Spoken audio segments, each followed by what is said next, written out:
Welcome to miss Srinu village wife kitchen vlogs. ఈరోజు మనం వంకాయ టమాటా పళ్ళు కాబుల్ శనగలతోని వంకాయ టమాటీ కాబుల్ శనగలు కూర వండుకుందాం అండి. చాలా బాగుంటుంది.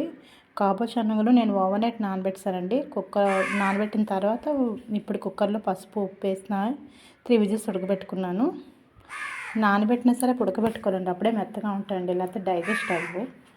ఉడకబెట్టిన తర్వాత వంకాయ ముక్కలు కోసి ఉంచుకున్నాను. కాబుల్ శనగలు, అలాగే ఉల్లిపాయలు, పచ్చిమిరకాయలు, టమాటా పళ్ళు, కరివేపాకు, కొత్తిమీర అన్నీ కోసి రెడీగా ఉంచుకున్నానండి. స్టవ్ మీద కలపెట్టి నూనె వేసాను. బాగా మరిగిన తర్వాత ఫస్ట్ ఉల్లిపాయలు పచ్చిమిరకాయలు వేసేయాలండి. అవి బాగా వేపాలి. అవి బాగా వేగిన తర్వాత వంకాయ ముక్కలు వేసేయాలి.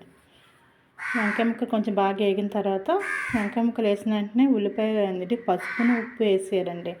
ఆ రెండు వేయడం వల్ల ఏంటంటే అవి కలర్ మారుతూ దానిలో ఉన్న వాటర్ అనేది బయటకు వచ్చి దగ్గరికి అవుతుంది అన్నమాట వంకాయ అనేది.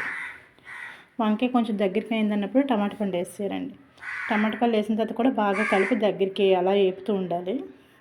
అది కొంచెం ఇలా దగ్గరికి అయిన తర్వాత కాబుల్ శనగలు కూడా వేసేయాలండి. కాబుల్ శనగలు వేసి బాగా కలిపిన తర్వాత దానిలో కొంచెం కారం, గరం మసాలా గుండ అన్నీ వేసేయాలండి. వేసిన తర్వాత వాటర్ వేసేయడమే, మనకు సరిపడే వాటర్, గ్రేవీకి సరిపడే వాటర్ వేసి బాగా ఉడికిన తర్వాత దించేస్తే చాలా టేస్ట్గా ఉంటుందండి కాబుల్ శనగలు వంకాయ కూర. ఒకసారి ఈ విధంగా వండి చూడండి. కరెంట్ లేదు, అందుకే లైటింగ్ తక్కువైంది, ఏమనుకోకండి. అలాగే నా ఛానల్ నేమ్ కూడా చేంజ్ చేశాను. నా ఛానల్ లైక్ చేసి, షేర్ చేసి, సబ్స్క్రైబ్ చేయండి.